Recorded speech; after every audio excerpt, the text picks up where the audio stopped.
Halo semua, Assalamualaikum. Selamat datang kembali di channel Nanda Utami.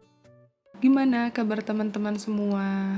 Semoga dimanapun teman-teman berada, teman-teman selalu diberikan kesehatan, keselamatan, dan keberkahan. Amin.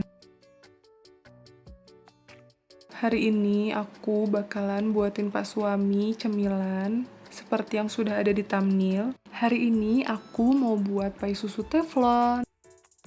Teman-teman di sini ada yang sudah pernah buat pai susu teflon kah? Jujur ini kali keduanya aku buat pai susu teflon. Yang pertama itu gagal karena teflon aku waktu itu udah kurang bagus mungkin ya, jadi dia nempel. Dan ini adalah kali keduanya aku buat dan alhamdulillah berhasil, hasilnya juga bagus.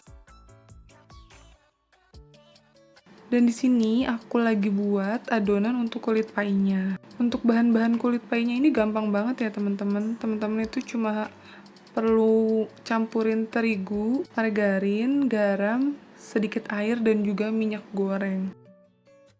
Nanti untuk resepnya aku bakalan masukin ke deskripsi box, jadi teman-teman gak usah khawatir kalau ketinggalan step by stepnya. Jadi setelah semua dimasukkan, aku mau aduk sampai adonannya tercampur merata. Di sini aku aduknya pakai sendok dulu ya teman-teman. Nanti kalau udah tercampur rata, aku baru uleni pakai tangan. Kalau teman-teman biasanya libur gini lebih suka cari cemilan di luar atau buat cemilan sendiri nih teman-teman. Kalau aku berhubung Pak Suami itu hobi banget nyemil, hobi makan, jadi aku wajib banget buat cemilan kalau Pak Suami lagi ada di rumah. Maaf ya teman-teman, ini jadi belepetan gitu di tangan. Soalnya margarinnya keluar-keluar, jadinya nempel-nempel di tangan. Tapi tangan aku udah bersih ya teman-teman, udah cuci tangan sebelum mulai untuk buat adonannya.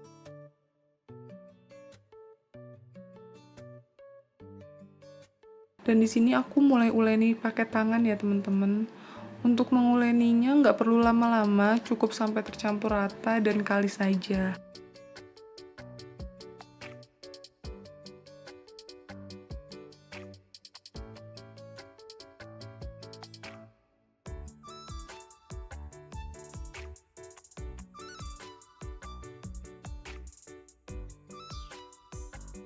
Nah, ini aku mulai tambahkan 2 sendok makan minyak goreng. Teman-teman boleh gunakan minyak apa aja ya, boleh pakai minyak zaitun, boleh minyak canola oil atau lain sebagainya, itu bebas, yang penting minyak. Untuk tingkat keelastisannya, tingkat adonannya itu seperti ini ya teman-teman, jadi tidak terlalu basah dan gak juga terlalu kering, supaya nanti adonannya nggak pecah.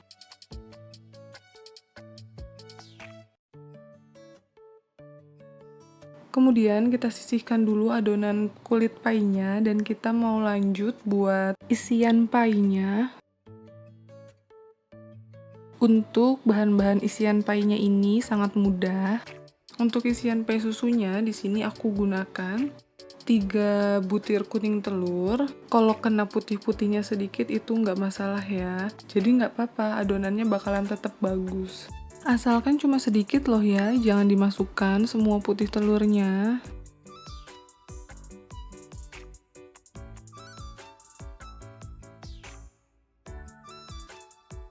Kemudian setelah dimasukkan telurnya, aku tambahkan 3 bungkus susu kental manis. Ini aku pakai merek ini.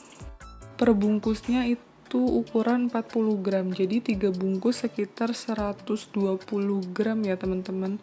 Atau kalian bisa gunakan sendok sekitar 12 sendok.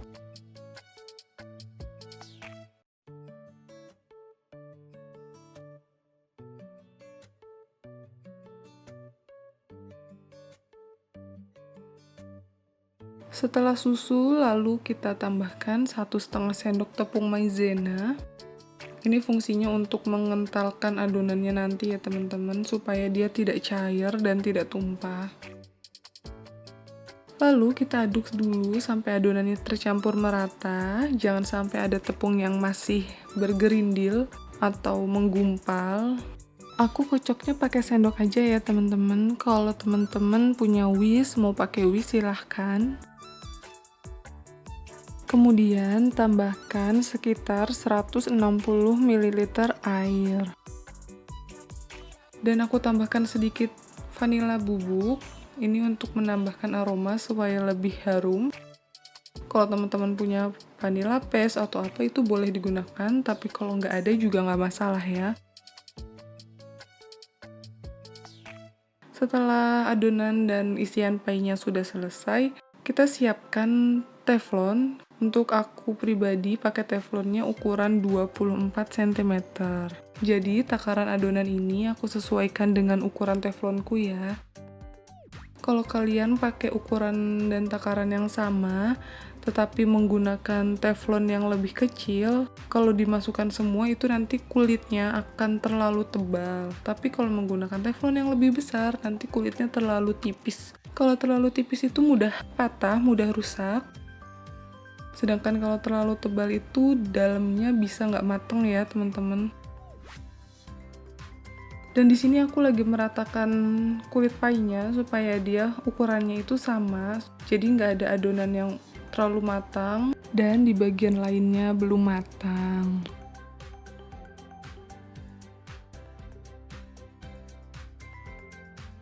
Dan di bagian pinggir-pinggirnya aku beri cap pakai garpu supaya lebih cantik aja. Teman-teman boleh lakukan hal yang sama juga, boleh juga enggak.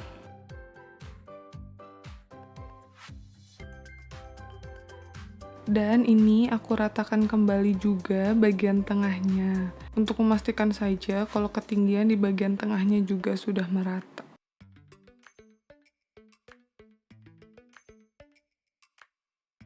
Lalu di sini aku tusuk menggunakan garpu. Pada proses ini pastikan tusukan garpunya itu betul-betul berlubang sampai ke bagian teflon ya, agar panas dari teflonnya bisa naik dan masuk ke dalam isian pie-nya ini.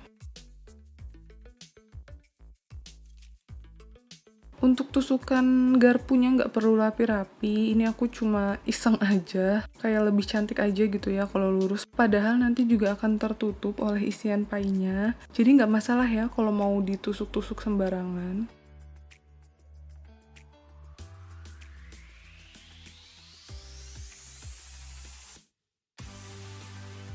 Nah, untuk mengisi isian pie-nya itu disaring ya teman-teman supaya nggak ada bagian-bagian yang belum terkocok dengan rata. Jadi apabila masih ada telur atau tepung yang menggumpal itu nggak ikut masuk. Nah, setelah dituangkan semuanya, agar nanti hasilnya lebih cantik, lebih rata, bagian isian pie-nya ini dibuang ya, yang ada gelembung-gelembung udaranya ini teman-teman. Tapi kalau nggak mau dibuang ya sebetulnya nggak ada masalah, cuma nanti hasilnya akan kurang maksimal, bagian atasnya jadi tidak mulus.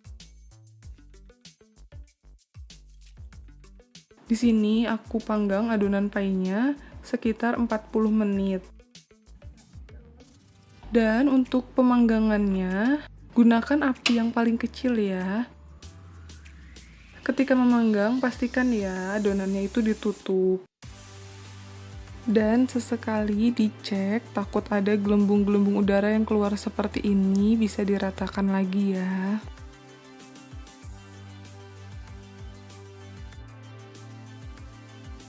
Nah ini, kalau sudah matang adonannya, bagian atasnya itu tidak akan menempel ya garpunya, jadi sudah halus bagian atas pie-nya.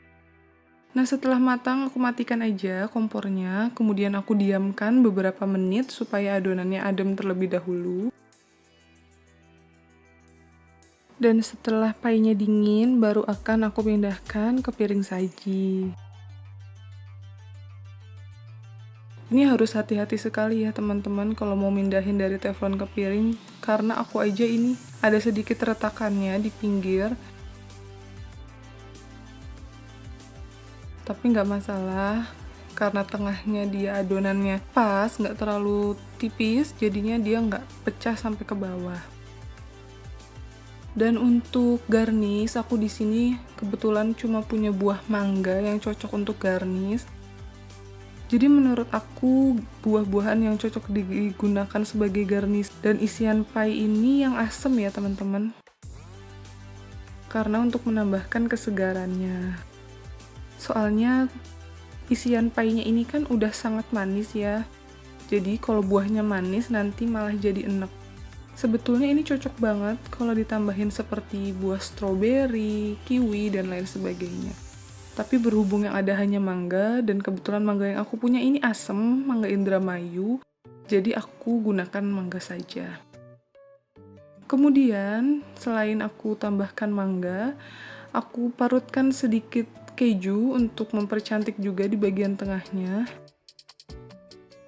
Jadi ini sesuai selera aja ya. Kalau kalian gak suka keju, mungkin boleh dikasih coklat yang kalian parut. Sesuaikan dengan seleranya masing-masing aja.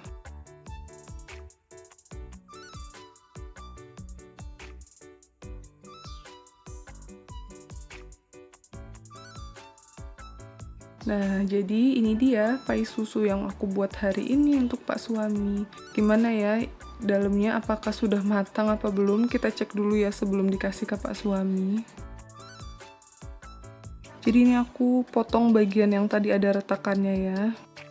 Deg-degan sih sebetulnya pas buat ini, karena ini kali keduanya, takut gagal lagi. Dan ternyata hasilnya cantik banget, di dalamnya matang merata, kulitnya kering, dan crunchy banget, tapi dalamnya super lembut. Dan ini aku mau kasih ke Pak Suami, aku mau suruh Pak Suami cobain. Maaf ya kalau agak gelap, tadi aku lupa nyalain lampu kameranya itu pakai flash, jadinya agak terlalu silau. Dan ini Pak Suami lagi cobain, terus katanya enak banget. Jangan salfok sama ekspresi mukanya Pak Suami ya teman-teman. Kayaknya dia sangat menikmati pie susunya.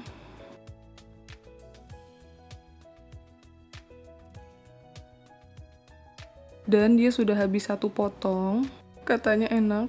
Terus ini dia makan lagi. Ini cocok banget sih teman-teman buat temen nyemil. Ini aku kebetulan bikinnya pas lagi hujan di luar. Suami juga bilang nanti harus bikin lagi. Oke, siap. Satu loyang tinggal segitu. Dan aku juga nggak mau ngeliatin aja ya, aku juga mau makan. Jadi aku udahin dulu videonya di sini. Terima kasih buat teman-teman yang udah menonton video ini sampai habis.